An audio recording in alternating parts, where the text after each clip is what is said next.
Well, I called for my pipe and I called for my bowl.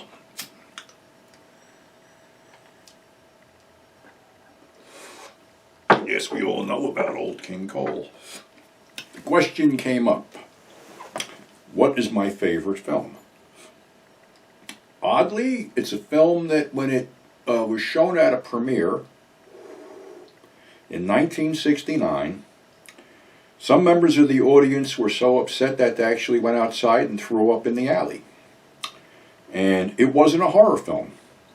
It was a film called The Wildbunch by one of my favorite directors, Sam Peckinpah. With that film, Sam changed the course of the way films were shot and the way violence was looked at in cinema. But backing up, because it's going to be a long ride, kids, so buckle yourself in. Sam started out in television, writing for a bunch of westerns, and, you know, it was like Gunsmoke, Have Gun Will Travel, things like that, but most notably The Rifleman. And it was on the set of The Rifleman that Sam would start clashing with producers. You see, Sam was about the artistry, they were about the bottom line. Sam was about realism, they were about fantasy. The thing with The Rifleman was that Sam wanted to develop the character of the son and have him reach maturity. But they clashed on that whole deal, and Sam was either fired or quit or whatever. He started another series in 1960 called The Westerner, about this drifter played by Brian Keith, Dave Blessingame, who wandered the West with his dog Brown and got into, you know, adventure after adventure. Brian Keith and Sam were both ex-Marines. Brian sort of got what Sam wanted, and it showed in his performance. The Westerner was considered ahead of its time because it featured, you know, bullets splintering wood, men getting shot, falling backward, and visible blood. No other Western series had taken it this far. But the whole thing was, they put it up against the Flintstones because whoever was in charge didn't like the fact that this was green-lighted before he could do anything about it. And of course, up against the Flintstones, which was a phenomenal TV show back then, it still had its audience, but was canceled after 13 episodes. A huge letter-writing campaign went in complaining about it getting pulled off, and Sam and Brian were offered another deal. They were offered, you know, a couple years run and a 7 o'clock time slot, but basically the studio, the network basically wanted them to tone it down. In other words, take out everything that made it good. So during that meeting, Sam and Brian went out in the hall, and Sam said to Brian, "What do you think?" And he goes, "I think they can stick it up their ass." And Sam said, "I think the same thing." So according to actor L.Q. Jones, who was a friend of both men, he goes, you got to admire these guys, because here they were looking at maybe a couple $1 million each over a period of a couple of years. And rather than do that, you know, they believed in what they were doing, and to tell, you know, a studio to basically stick it up your ass, well, that takes balls. But that's what Sam did. Now, Sam was writing and wanted to direct feature films. Brian Keith was going to be in this film called The Deadly Companions. That was actually the end title of it, with Maureen O'Hara. And he contacted Sam. Well, Sam thought, you know, he was going to be able to rewrite the whole thing, which he did. And when he did, they basically took what he wrote and threw it in the trash and wanted, basically, we hired you to shoot it this way. Lackluster film at best, but, you know, it was a starting point. And then Sam got another offer to direct this film called Guns in the Afternoon. And it was going to star two screen legends that were basically outdated at this point, Randolph Scott and Joel McCrea. And this is where, you know, Sam, in doing his TV work, he started, you know, coming up with litters of Mad Dog brothers. And in this one, he came up with the Hammond brothers, which basically was the patriarch, the father, John Anderson, and the sons, John Davis Chandler, L.Q. Jones, Warren Oates, and James Drury. And he cast R.G. Armstrong, who had a penchant for playing deranged preachers, as the girl's father who was going to marry into this. Now, the whole thing was that it was going to be Randolph Scott and Joel McCrea were playing characters named Westrom and Judd. And the whole thing was about they were hired to, escort a shipment of gold to safety, but one of them was going to steal it. Well, they didn't like the way the parts were written for them, and they complained to the producers, and basically they switched roles, where Joel McCrea was going to be the guy who didn't pull the double cross, and Randolph Scott was the guy who did pull the double cross. And this whole thing, came about, and the only two guys that were in the film besides McCrea and Scott were L.Q. Jones and John Davis Chandler, who hadn't worked with Peckinpah yet. And L.Q. Jones had a huge clash of personalities with Sam over a scene. But in the end, L.Q. went with Sam and did the scene because he knew that was the best way to do it, and took a huge bump during his death scene. The film was great. Randolph Scott basically retired after that film, saying there was no way he could top his performance in Ride to High Country. Well, studios didn't have that much faith in Ride to High Country, so they double billed it with a film called The Tartars. The Tartars on top, Ride to High Country underneath. Well, after a couple days of screening, people weren't coming to see The Tartars, they were coming to see Ride to High Country. So the thing was switched. Ride to High Country on top, Tartars on the bottom. So Sam was getting a lot of high marks for this. And there was a big project in the works that was going to star Charlton Heston. And it was Major Dundee. So they were looking for a director, and they screened Ride to High Country for Heston and producer Jerry Bresler. And Heston said, let's give this guy a shot. So Sam was going to direct Major Dundee. And not only did it star Charlton Heston, co-star was Richard Harris. Was a who's who of Western character actors, including guys that would become part of Sam's so-called stable of actors that always wanted to work with him. The litter of Mad Dog brothers this time was only two. It was going to be Warren Oates and L.Q. Jones. That was the two brothers. Ben Johnson, John Davis Chandler, Jim Hutton, Senta Berger, Dub Taylor, Slim Pickens. It was like a who's who of Western character actors. The only problem is that basically Sam was in over his head. This was a big picture. This is going to be a roadshow picture. And they were shooting it in Mexico, and it was taking a long time. And, Sam would be clashing with the producers, and they were going to shut down the film and replace it with another director, when Charlton Heston said, I'll forfeit my salary to keep this going. Thinking that they wouldn't take him up on it. Well, they did. And even Heston clashed with Sam at this point, because at one point he was so enraged that he actually charged Sam waving a saber, and Sam was on one of those, camera gurneys and had to get elevated out of the way, otherwise he would have got slashed.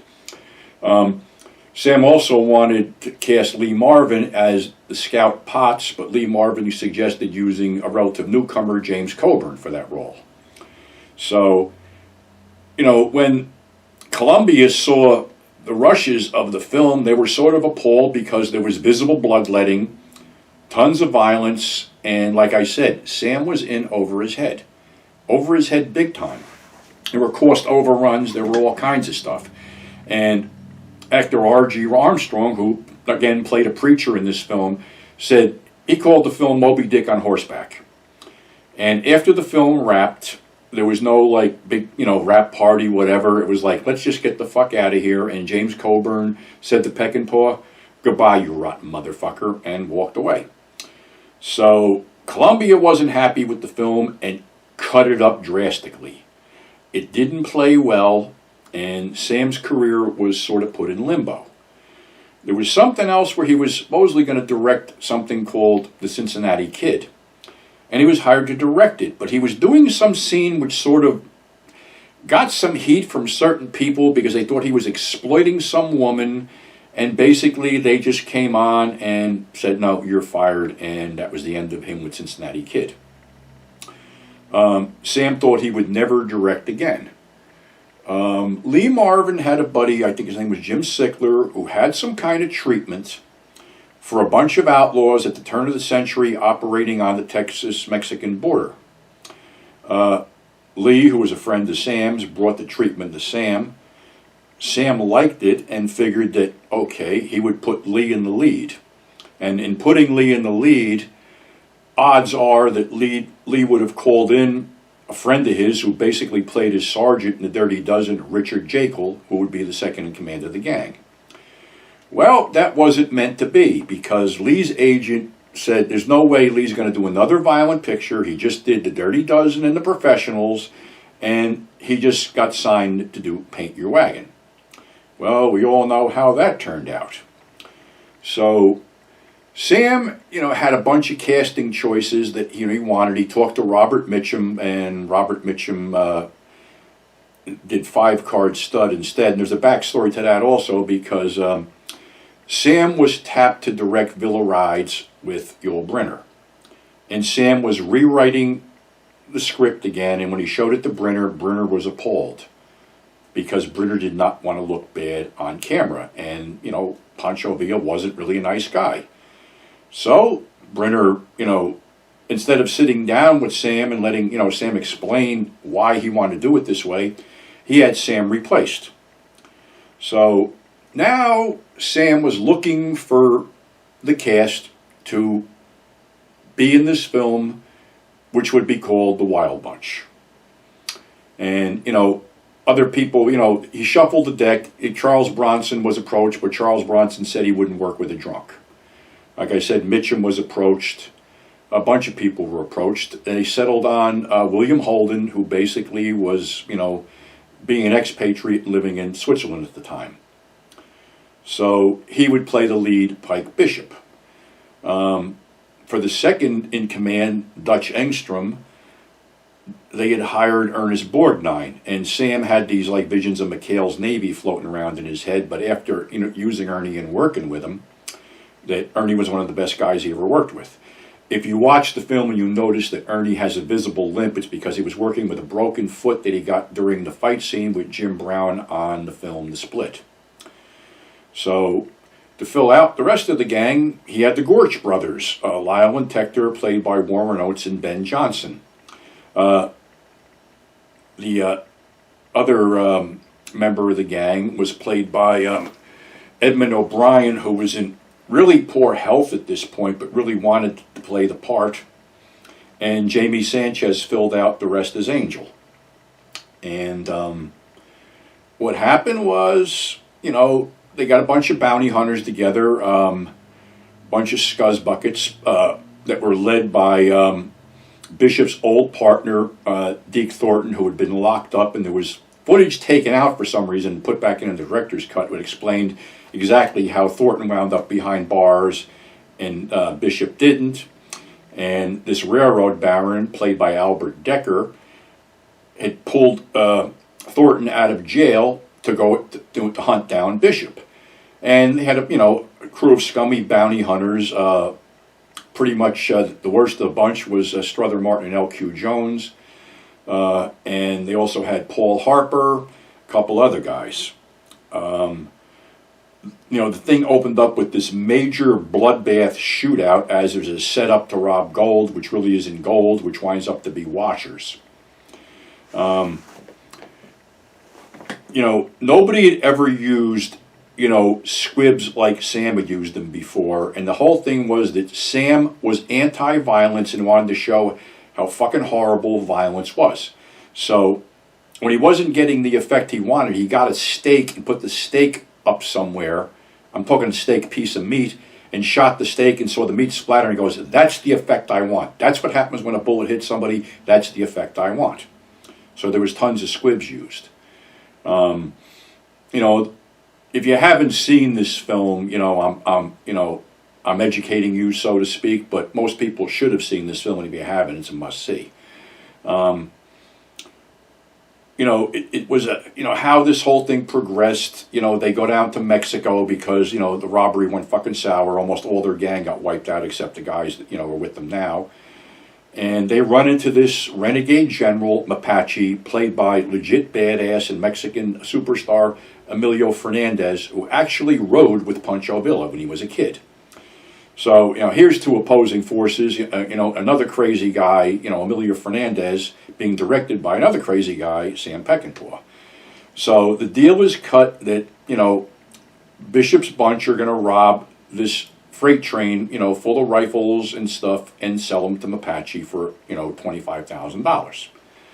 The sticking point is that Angel's village was, razzed by Mapache, and he wants revenge, and his girl went with Mapache, where there's almost a fuck up because she rubs him the wrong way, and he basically shoots her, and they think he was aiming for the general, and they beat the shit out of him.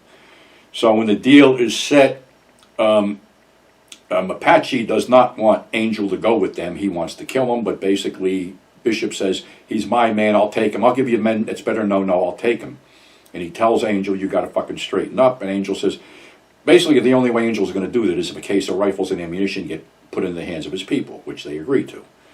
So, they pull the train robbery off. There's some incredible fucking camera work there. The bounty hunters are hot on their trail. They basically, blow up a bridge, and in slow-mo they go into this bridge. And there's a couple of books out about Sam Peckinpah, Bloody Sam, and If They Move, Kill 'Em, which pretty much will give you the whole history of how, the Wildbunch came about. It was roundly panned by critics. Roundly panned. What happened was that in the film, after they had given, the guns to Angel's people, the deal was they didn't trust Mapache. They rigged the whole wagon full of stuff, including a machine gun, to explode if Mapache tried to take the guns away from them. So what they would do is they would ride in, tell them where several cases of guns were, and then get the money and ride out. Well, there was a thing where, I can't say a double cross, but it was weird because Dutch Engstrom's character was saved by Angel, but him and Angel come in with the last batch of guns, and then Mapache tells him that you didn't lose a case of guns. He stole it because the mother of the girl that he killed ratted him out. So basically, Dutch abandons him and feels really bad about it later. So, they have this whole thing where Angel is left there and to the mercy of Mapache, who winds up dragging him behind his car. They had one of these, the first cars out there that Mapache had. So they're sort of getting jammed up because the Sykes character, played by Evan O'Brien, gets wounded by the surviving bounty hunters. And they decide they should go into town where the general is and sort of lay low and have the general take care of the bounty hunters. Well, when they see what's going on with Angel, Pike wants to buy his freedom, but Mapache refuses. So they go to a whorehouse, and Dutch is outside. He's not indulging in the whores, and the Gorch brothers are sharing one. And at one point, Pike gets up, looks through the door, and looks at the Gorch's brothers and utters the line that's become famous. Two lines that became hugely famous in this film. Let's go, and Warren Oates replies, why not? So they basically get all their guns and do this march up to where Mapache's partying with Angel laying there. And they surround him and they say, basically, we want Angel. And Mapache goes, you want Angel? I will give him to you. So he cuts him loose. As Angel starts walking toward him, he grabs him by the hair and cuts his throat. This is what flipped out a lot of people. Of course, Bishop and his boys just flatten Mapache. They just blow his ass away. Now they're all standing there with the guns. The whole place is shocked. Basically, they could have walked away, but Pike shoots the German that was involved in the whole thing. All of a sudden, there is a shootout which was called the Massacre of the Bloody Porch, And according to what I've read, there were more shots fired in this scene than fired in the entire Mexican Revolution. I mean, the Bishop gang is just taking hit after hit, and they keep coming, and it's like they're being blown to pieces. They're blowing people away, and it's nonstop. Tector Gorch gets the machine gun, starts blasting it away till he gets ventilated. Then Lyle gets it and starts doing the primal scream, sitting there and just mowing down everything. Then Pike gets the thing, and he's just shooting everything up. Finally, some dynamite explodes, and Engstrom's cheering him on, and they both get blown away. And then the bounty hunters come in as the survivors are trickling out of the town. And the two scuzzballs, TC and Coffer, again, LQ Jones and Strother Martin, are just rounding up stuff, and they're loading the bodies on the horses. And Robert Ryan is just sitting there, and they go, "You're not going back." And he said, "I never said I was going back. I said I'd send them back." So now, here's the thing. Sykes, the Edmund O'Brien character, was trying to staunch the wound in his leg when somebody sneaks up behind him with a machete, and it's one of the villagers that recognized him. So, you see the bounty hunters leave. You hear a bunch of shots, and, you know, the wind's blowing, and all of a sudden, Sykes and the bunch of Mexicans come riding into view, and Sykes goes, "I'm surprised you're still here." And he goes, "Well, I only said I'd send them back." And then Sykes goes, "Well, they didn't get any too far, now did they?" So he's sitting there and he goes, "Well, me and the boys, we got some work to do." And he goes, "You want to come along? It ain't as good as it used to be, but it'll do." And that's basically how it all ends. Like I said, critics were appalled. Everybody was appalled at, you know, the violence and stuff like that. But when you look past the violence and you look at the acting and you look at the way these things are played out, it's a brilliant film. A violent but brilliant film. And that was Sam's contribution to the Grindhouse culture, because in how many films has this slow motion dance of death been used? Very many films. And this was the film that redeemed Sam, but also damned him, because, like I said, Sam was anti-violence, and all anybody wanted out of him at this point was violence.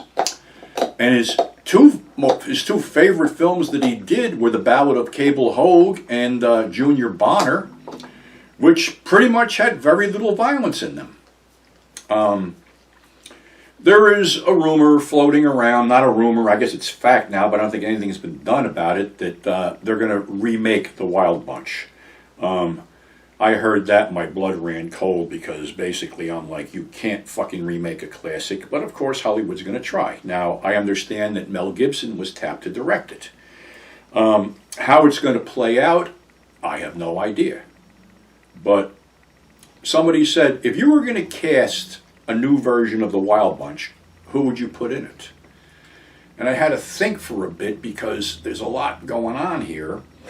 But as far as, you know, Pike Bishop and Dutch Engstrom, Lance Hendrickson, William Forsythe.